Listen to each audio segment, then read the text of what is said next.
할렐루야. 네, 오늘 주일을 온전히 지키심으로 하늘의 신령한 복과 또 성령의 충만한 은혜가 있길 주님의 이름으로 축복합니다. 네, 가을이 작년보다 더 빨리 오는 것 같습니다. 신선한 가을바람이 불기 시작하죠. 이때쯤 되면은 가을을 타는 사람들이 등장을 합니다. 혹시 여기에 가을을 타시는 분 계신가요? 네, 가을을 타시는 분. 네, 굉장히 감성적인 아주 멋진 분들입니다. 왜냐하면 제가 가을을 타기 때문이에요.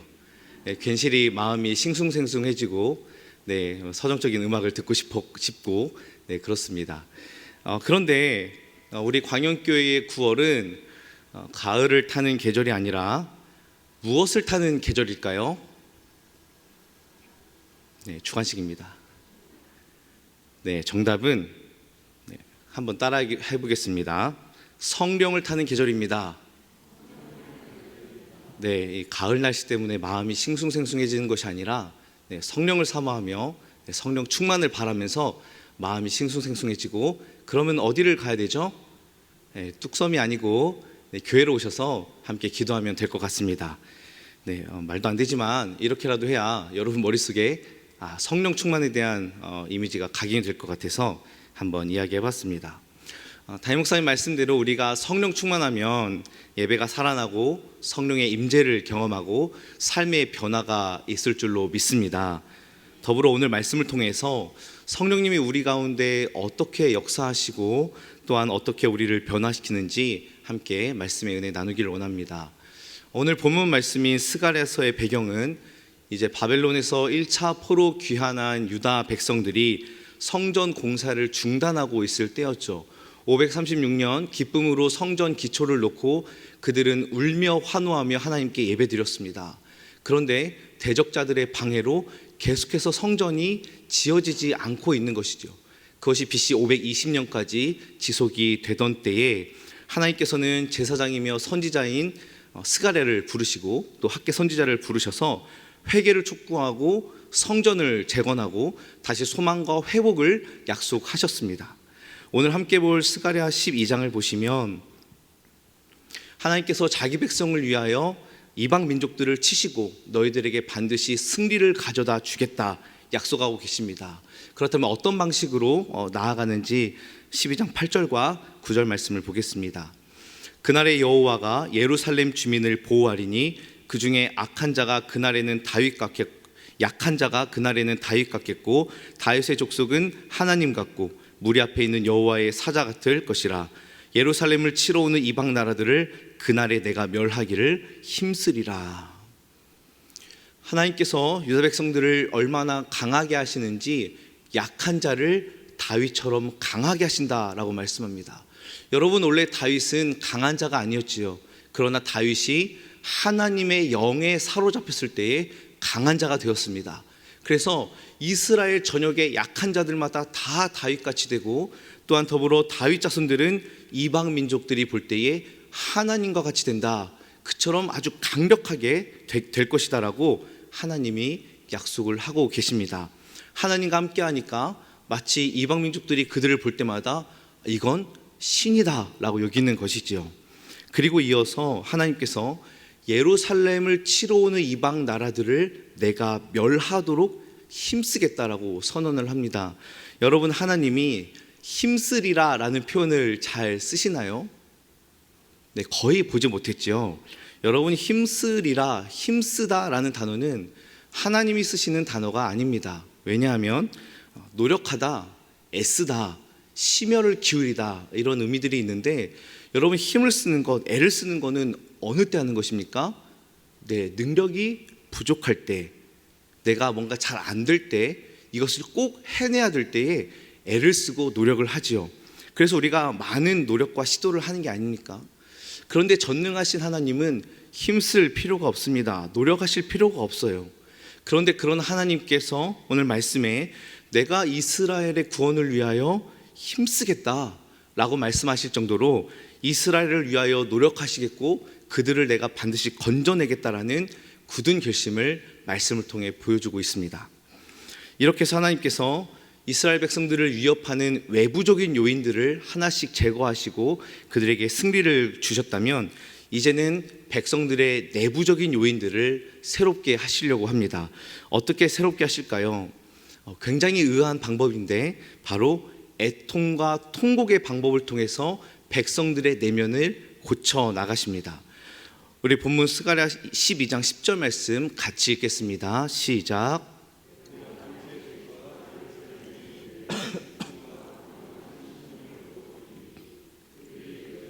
그를 바라보고 그를 위하여 애통하기를 독자를 위하여 애통하듯 하며 그를 위하여 통곡하기를 장자를 위하여 통곡하듯 하리로다. 아멘.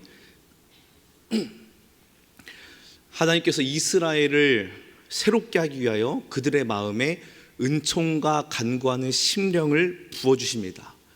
여러분, 여기서 심령은 여러분이 잘 아시는 루아흐, 영이라는 뜻이죠. 즉 하나님께서 부어주시는 영이기 때문에 성령을 의미합니다. 즉 하나님께서 은총을 구하고 용서를 구하는 성령을 부어주신다라는 것이죠. 그렇게 하나님께서 은총과 간구의 성령을 부어주자 어떤 일이 벌어집니까? 하나님을 보게 됩니다. 하나님을 보는데 어떤 하나님을 보게 되죠? 말씀에 나와 있죠. 그들이 그 찌른 바 그를 바라보고, 여기서 그는 하나님을 가리키고 있습니다. 이스라엘 백성들이 그 심령 가운데에 은총과 간구하는 성령이 부어지자 하나님을 목격하는데 어떤 하나님입니까? 찔림을 당한 하나님을 목격하는 거예요. 하나님을 찔렀다, 하나님을 찔러 관통시켰다, 아주 강한 표현을 쓰면서 그들이 찌른 하나님을 바라보게 된다라고 말씀하고 있습니다. 여러분, 하나님의 영이 부어지자 드디어 이스라엘 백성들의 어두운 영안이 뜨이게 되고 자신들에게 찔리고 관통당하신 하나님을 직면하게 됩니다. 그동안 이스라엘이 수없이 하나님을 찌르고 주의 말씀을 회파하고 주의 선지자들을 죽이고 가두었던 그 모든 일들이 자기들이 행한 일임을 그들은 직시하게 되는 것이죠. 하나님을 보는 것입니다. 그렇게 하나님을 보자 자신들의 손에 있는 무기들을 바라보게 되죠. 내 손에 하나님을 찔렀던 수많은 무기들이 쥐어져 있음을 깨닫게 됩니다. 하나님의 선지자들이 죽어나갔고 주의 말씀이 찢겨져 나갔던 모든 것들이 바로 하나님을 향한 칼이요 창이라는 것을 드디어 이스라엘 백성들이 깨닫게 됩니다. 우리가 그동안 찔러 관통한 분이 우리를 용서하시고 우리를 사랑하시고 우리를 살리려고 힘을 쓰시는 하나님이셨구나. 내가 무슨 짓을 한 거지? 내게 쥐어있는 이 무기들이 무엇이지? 그런데 도대체 왜 하나님은 우리를 지금도 용서하시고 우리를 왜 회복시키는가? 여러분, 눈에 비늘이 벗겨진 이스라엘은 마치 외아들을 잃은 사람처럼 애통하고 장자를 잃은 사람처럼 통곡하며 회개를 합니다.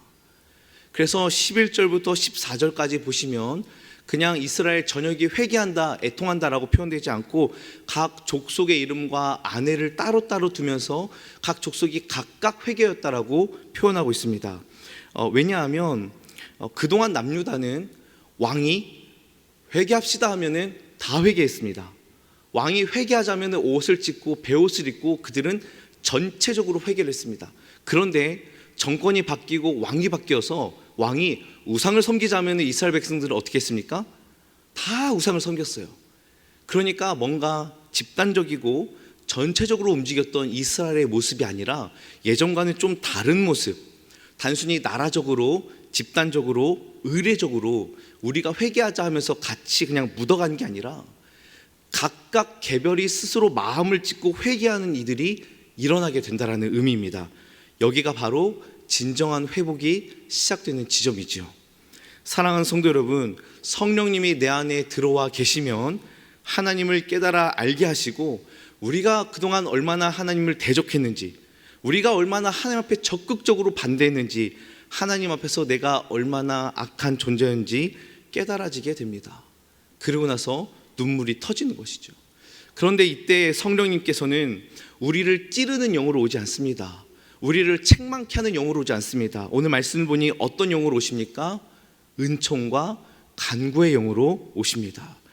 은총과 간구의 영이 하나님으로부터 우리 가운데에 부어질 때에 우리가 하나님 앞에 엎드리게 되고 용서를 구하게 되고 하나님의 자비와 긍휼만이 내가 살 유일한 길이구나라는 것을 깨닫게 되는 것이죠. 여러분, 여기가 바로 하나님의 은혜가 시작되는 지점이요, 그리스도의 구속과 복음이 우리에게 적용되는 시점인 줄로 믿습니다. 여러분, 이러한 깨달음과 돌이킴은 어떻게 보면 회심과 중생이라는 단회적 사건이다라고 볼 수 있지만, 여러분, 그렇지 않습니다. 회심과 중생이라는 단회적 사건에 국한되지 아니하고 성령님은 오늘 또 우리를 찾아와 주시고 날마다 우리에게 찾아오셔서 말씀과 기도로 우리의 심령을 동요시키고 우리를 움직이고 깨워주셔서 하나님을 온전히 볼 수 있게 하십니다. 하나님을 볼 수 있는 은총과 간구의 영이 저와 여러분 가운데 충만히 부어지길 주님의 이름으로 축복합니다. 이번 고등부 수련회 때 저희가 코로나 이후로 굉장히 몇 년 만에 외부로 나가는 수련회였습니다. 그런데 그때에 학생들이 가장 많이 기도하는 것이 회개였어요.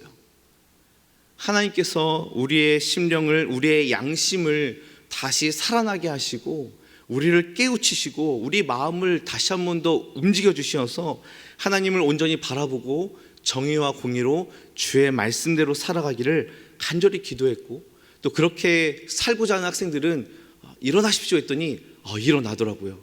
놀라운 역사가 아닙니까? 그래서 그들이 다시 한 번 더 나의 마음을 정비하고 하나님을 온전히 바라보도록 함께 기도했습니다. 사랑하는 성도 여러분, 저와 여러분에게 이러한 은총과 간구의 영이 부어져서 메마른 우리의 심령이 다시 한 번 더 변화되고 뜨거운 회개와 감사의 눈물이 흐르기를 소망합니다. 성령님, 무지한 우리를 깨워주시어서 하나님을 좀 똑바로 바라보고 하나님을 똑바로 직시할 수 있도록 도와주옵소서. 우리의 심령을 깨워주옵소서. 기도할 때에 성령께서 우리 가운데 역사할 줄로 믿습니다.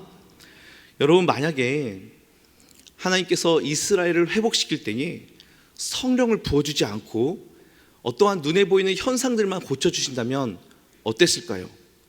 당장 급한 것이 이스라엘에게는 완벽한 회복 아니겠습니까? 단순히 그냥 1차 회복, 1차 포로 귀환, 2차 포로 귀환, 3차 포로 귀환이 아니라 완벽한 해방과 완벽한 자유가 목표가 아니겠습니까? 그래서 하나님이 만약에 눈에 보이는 현상들만 이방 민족들을 다 멸해 주시고 나라와 주권을 회복시켜 주시고 다시 한 번 더 이스라엘의 국가가 세워지도록 하나님이 그렇게만 허락해 주셨다면 여러분, 정말로 그들이 진정한 회복을 경험할 수 있었을까요? 그렇지 못할 것입니다. 잠깐의 뉘우침과 잠깐의 후회는 있을지 몰라도 참되고 지속적인 회복은 이루어지지 않았을 것입니다. 왜냐하면 성령께서 그 일을 감당하시기 때문이지요. 그러므로 우리는 이미 구원받은 하나님의 자녀이지만 날마다 성령을 구해야 됩니다.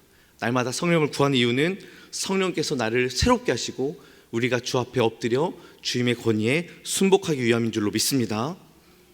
그렇다면 오늘 이 스가랴의 말씀은 언제 온전히 성취될까요? 이 말씀은 지금 유다 백성들, 다시 성전을 재건하라 라고 명하는 유다 백성들에게 주어졌지만 예수 그리스도를 통하여 온전히 성취됩니다. 다윗의 집과 예루살렘 주민에만 국한되었던 은총과 간구의 영이 예수님을 통하여서 이방인인 우리에게까지도 부어졌다는 사실이에요. 그렇게 되니까 죄인이었던 우리가, 언약과는 관계없던 우리가, 외인이었던 우리가 누구를 바라보는 것입니까? 예수를 보는 것입니다. 여러분이 어떻게 해서 교회에 오게 되셨고 어떻게 해서 믿음을 가지셨는지 각각 다르지만 여러분의 환경과 여러분의 노력 때문에 예수를 보는 것이 아니라 성령께서 여러분 가운데 부어짐으로 저와 여러분이 예수를 보고 있는 줄로 믿습니다. 내가 그동안 얼마나 극악무도한 존재였고 내가 얼마나 무지한 존재였는지 성령께서 우리를 깨닫게 하는 것이죠. 그래서 우리가 예수님을 처음 만나 은혜 안에 사로잡힐 때에 얼마나 우리가 통곡하며 앞에 나와 기도할 때에 주여 나를 불쌍히 여겨 주옵소서, 주여 나에게 은혜를 주옵소서, 주여 주님의 그 사랑을 거두지 마옵소서, 우리가 얼마나 기도하며 울었습니까? 그 증거로 요한계시록 1장 7절에서는 오늘 본문 스가랴 12장 10절 말씀을 인용해서 이스라엘에게 일어난 회개의 통곡이 우리에게 적용되었음을 보여주고 있습니다. 우리 계시록 1장 7절을 보겠습니다. 각 사람의 눈이 그를 보겠고 그를 찌른 자들도 볼 것이요 땅에 있는 모든 족속이 그로 말미암아 애국하리니 그러하리라. 아멘. 여러분, 요한이 계시록에서 구약을 인용할 때에는 그 의도를, 구약에 있는 의도를 충분히 가지고 계시록에 인용을 합니다. 그래서 이 말씀은 언뜻 보면은 종말 때에 일어날 사건처럼, 마치 예수님이 다시 오실 때에, 재림하실 때에 온 민족들이 예수 그리스도를 믿지 아니함으로 인하여서 통곡하는 것처럼 보이지만, 요한은 갑자기 종말의 때를 계시록 서두에 꺼내는 것이 아닙니다. 예수 그리스도를 믿음으로 회개의 역사가 열방 가운데 이루어지고 있음을 7교회에 소개하고 있는 것이지요. 즉 다윗의 집과 예루살렘 주민만 성령을 받아서 회개하고 통곡하고 애통하는 일이 일어난 게 아니라, 이제는 믿게 되는 모든 민족이 성령을 받아 예수님을 보게 되고, 우리가 예수님을 찔렀음을 그들이 깨닫게 되고, 그들에게도 회개의 통곡이 일어나게 될 것이다. 7교회들은 이것을 믿으라 라고 요한계시록 서두에 말씀하고 있습니다. 여러분, 그렇게 구원의 역사가 열방에 시작되고 지금 우리에게도 성취되었음을 믿으시기 바랍니다. 그래서 우리가 살고 있는 지금 이 순간은요, 스가랴 12장 10절의 말씀이 성취되고 있는 현장입니다. 또한 구약 선지서에서 성령에 대하여서 모든 예언한 것들이 오늘날 우리에게 다 성취가 되었지요. 어떤 말씀들이 있습니까? 이사야서에서는 여호와의 영을 통하여 마음이 상한 자를 고치신다 라고 말씀하셨습니다. 에스겔서에서는 새 영과 새 마음을 너에게 주어서 굳은 마음을 제거하고 부드러운 마음을 주겠다라고 약속하셨습니다. 요엘서에서는 하나님의 영을 만민에게 부어주어 너희들이 장래의 일을 알게 될 것이다 라고 말씀하셨습니다. 여러분, 이 모든 예언의 약속들이 지금 우리에게 성취되지 않았습니까? 이 말씀들이 예수를 통하여 성취되었고, 성령께서 우리를 깨닫게 하셔서 예수님을 만나게 하셨습니다. 주님을 만난 자들의 심령은 가만히 있을 수 있습니까? 여러분, 우리가 정말 주님을 뜨겁게 만난 그때 정말 가만히 있었습니까? 정말 신사처럼 있으셨습니까? 아니죠. 가슴을 치고 담임목사님 기도원 다녀오신 것처럼 막 기도원에라도 가가지고 정말 이 절실한 심령을 주님 앞에 쏟아놓으며 기도하지 않았습니까? 우리의 모든 죄악들을 주님 앞에 회개하고 날마다 죄를 죽이길 원하고, 또 내 마음 가운데 부드러운 마음과 새 마음을 주기를 원하는 이 모든 것들은요, 하나님의 영이 우리에게 부어졌기 때문입니다. 여러분, 미워 죽겠는데 사랑하고 싶고 용서하고 싶습니까? 여러분이 잘한 게 아닙니다. 어떻게 해서 이루어진 일입니까? 은총과 간구의 영이 우리 가운데 부어졌기 때문에 가능하게 된 일이지요. 성령 충만하게 되면 하나님을 보게 되고 우리의 삶이 변화될 줄로 믿습니다. 그래서 담임 목사님께서 성령 충만의 방법들을 말씀해 주실 때에 뭔가 여러분 그런 거 있지 않습니까? 담임 목사님만이 알고 있는 신비하고 비밀스러운 방법, 그런 뭔가 신비한 것들이 있는 것 같은데 그걸 안 알려주시고 찬양과 감사, 묵상, 순복이라는 근본적인 방법들을 설교해 주셨습니다. 이유가 무엇일까요? 이 방법들이 우리의 마음을 변화시켜서 하나님을 온전히 바라보게 하고 성령의 인도함을 받는 아주 중요한 방법이기 때문입니다. 찬양하고 감사하며 말씀을 묵상하고 주님께서 주신 권위에 순복하는 이 모든 일들이 일어날 때에 성령께서 우리의 마음 가운데 역사하시고 우리의 삶을 변화시키시고 우리의 삶 가운데 놀라운 기적의 역사가 일어날 줄로 믿습니다. 사랑하는 성도 여러분, 오늘날 한국교회에는 정말 많은 자성의 목소리와 변화의 목소리가 많이 나오고 있습니다. 정말 우리가 이제는 좀 회복해야 된다. 이제는 단순히 코로나로 인하여서 사람들이 더 모이게 해야 된다 이런 수준이 아니라 정말로 우리가 깨어서 회개하고 하나님께 나아가 다시 한 번 더 회복과 부흥의 역사가 일어나야 된다라고 우리는 외치고 있습니다. 그래서 많은 교회들이 조국교회와 개교회의 회복을 위하여 기도하고 새벽을 깨우고 또 새로운 방안들을 제시하고 내고 있지만, 지금 정말 우리에게 필요한 것은 은총과 간구의 성령께서 우리 앞에 부어져서 우리가 회개하고 애통하는 기도, 성령 충만을 갈망하는 기도가 우리에게 절실히 필요한 줄로 믿습니다. 그래서 우리가 더 엎드려 하나님을 구하고 더 엎드려 성령을 간구하길 소망합니다. 저와 여러분 또한 우리 광연의 모든 성도님들이 은총과 간구의 영이 부음받아 하나님을 보는 영의 눈이 열리고 회개의 눈물이 회복되고 삶이 온전히 변화되기를 축복합니다. 제가 전도사 때 고등부 한 학생이 이렇게 물어봤습니다. 전도사님, 성령 충만은 능력 아니에요? 능력? 맞습니까? 틀립니까? 네, 맞죠? 네, 능력이 맞습니다. 그런데 이 학생은요, 성령님을 좀 인격적으로 보지 않고 내가 살아가는데 뭔가 채워줄 에너지, 내가 뭔가 열심히 해야 되는데 나의 부족한 것을 뒤에서 밀어줄 그 무언가를 성령으로 생각하고 있었던 거예요. 그래서 뭔가 나에게도 그 초월적인 힘, 어떤 거대한 능력을 나도 받고 싶다. 그러니까 성령님을 하나님이라고 보기보다는 내게 빨리 채워질 어떤 그 힘이라고 본 것이죠. 그래서 이제 설명을 해줘야 되는데 성령 충만에 대해서 얼마나 내용이 방대합니까? 그렇다고 학생을 붙들고 사도행전부터 쭉 이야기할 수도 없고. 근데 때마침 학교에서 교수님이 성령 충만에 대한 이해를 아주 간단하게 정리해 주셨습니다. 그래서 참 다행이다라고 하면서 얘기를 해줬는데요, 성령 충만은 하나님께서 내 안에 마음껏 계심이다 라고 요약 정리를 해주셨어요. 뭐라고요? 성령 충만은 하나님께서 내 안에 마음껏 계심. 여러분, 성령 충만은요, 내가 능력받아서 내가 뭔가 해내는 게 아닙니다.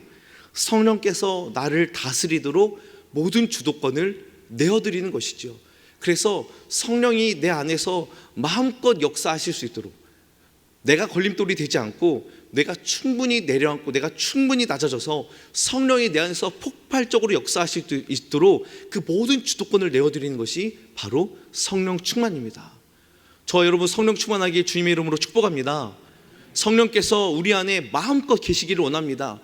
자리가 비좁아서 성령님이 막 비좁아 있는 것이 아니라 정말 우리 안에서 활발하게 역사하시고 우리의 모든 전인격과 우리의 삶의 모든 영역에서 하나님이 일하시기를 간절히 소망합니다. 그런데 여러분, 이것이 쉽습니까? 어렵습니까?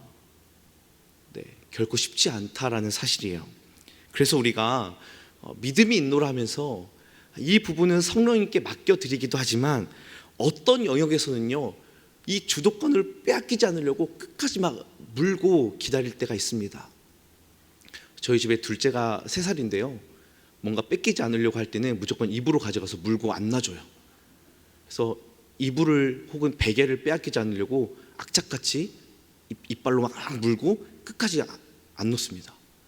근데 우리가 성령님께는 어느 영역은 드리면서 어느 영역은 이빨로 꽉 깨물면서 이것만은 내가 주님께 못 놓겠다고 얘기할 때가 있죠.